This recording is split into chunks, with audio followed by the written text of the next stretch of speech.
Good to see you guys back for another great episode of Guided Fly Fishing from the Garage. My name is Rob D'Amico. Y'all seen this garage for the past 10 episodes. Now you're going to see it for an 11th time. We're still in quarantine with COVID-19. We're getting ready to be close to the end of season 1. This is going to be probably one of the shorter clinics that we're going to provide to you. It's a very important clinic, has everything to do with safety and keeping hooks away from your hands. The title for today's episode is how to properly hook up your rod for walking in and out of the river away from your truck. Anytime that you're getting ready to move in a river and you need to lock in your flies and your indicator, and a good technique for getting your fly rod ready to walk somewhere, there's a really short technique for doing that. I'm going to show it to you today. Today's episode, as always, is brought to you by Original Coors Beer, the OG of quenching thirst of fly fishermen and fly fishing guides around the world, long before the International Piss Aqua Association showed up in coolers and bars and taverns, which is also known as IPAs. Also brought to you by Trout and Travel. We plan, you fish. Hosted destination trip services for over 20 years to some really cool places. We have packaged trips put together.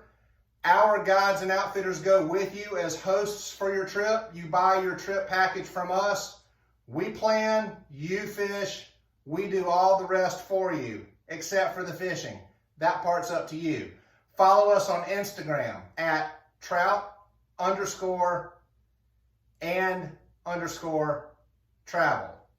Let me show you how to hook up your fly rod for a walk through the woods, walking away from your truck, or putting your rod back together because you're getting ready to move somewhere in the river. We don't want to get those hooks stuck in your hands. Stay tuned. All right, let me show you the sequence of how to properly hook up your fly rod for moving around in the river or the woods or away from your truck. Too many times we see people with their flies in their hands like this, or they'll grab both flies with their leaders and tippet, or they'll, anyway, it doesn't matter. It's very dangerous to have your flies open and the hooks exposed in one hand and your rod in the other as you're walking around. Invariably, somebody's going to fall and trip, and that hook's going to bury into their fingertips or into their palm, or God forbid if that hook were to find its way into somewhere in your face or around your eyes. Don't move around in a trout river with your flies in one hand that are connected for your rig and your fly rod in the other. Learn this very quick tip and just apply it for the rest of your life as you're moving around, and make sure you show your friends this. Here's my tandem nymph rig. I've got my two flies tied on with my split shot, my indicator. It's all rigged up, and I've got a bunch of line at my feet, and I'm standing here and I'm wanting to move around the river. I'm done fishing this run. I've caught a few fish, and now it's time for me to move. What I do is I grab this second fly, this last fly, the second fly, the dropper fly off the back of this 2-fly tandem, and I very slowly reach up here and I put it on the third guide of my fly rod, and I let it hang out there. First guide, second guide, third guide. You can put it in the second guide, but somewhere around the middle of your fly rod is where you want that. First guide, second guide, third guide. You just want to let it hang out there. I'm going to slowly reel up this slack, very slowly. And then I'm going to grab this tandem leader system somewhere between the split shot and the strike indicator, and I'm going to pull it towards me. And it's going to make a tight loop here in my hands. It makes a tight loop.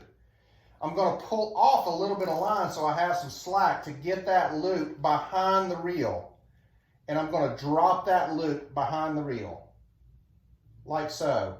And then I'm very slowly going to reel that up tight until there's a slight bend in the tip of that fly rod.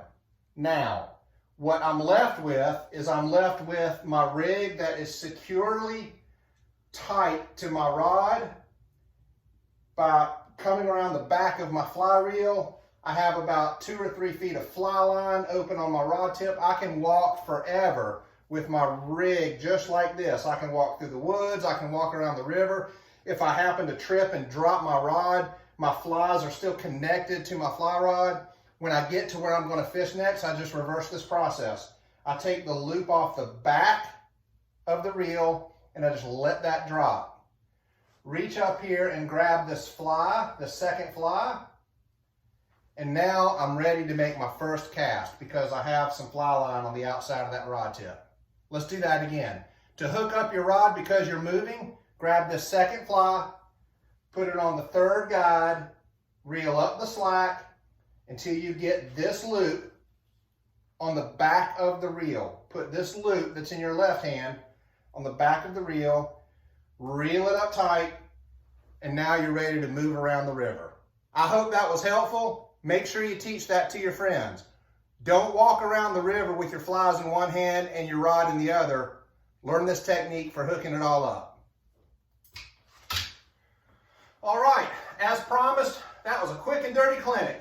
Really simple, a really good technique and a tip for getting that rod hooked up with your double tandem nymph rig or a dry dropper. Doesn't matter, but you got 2 flies rigged, your split shot, your indicator.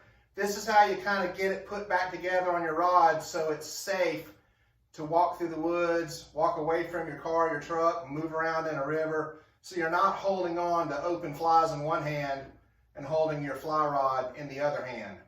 Just putting together some nymphs and some strike indicators for a trip that we have tomorrow leads me to today's guide tip for guided fly fishing from the garage. Today's guide tip is when you come tight on a fish and you're nymph fishing, don't move around and shuffle your feet. It's a mistake that everybody makes. They lose contact with the tip and the tension on the fly rod. When you come tight on a fish, relax.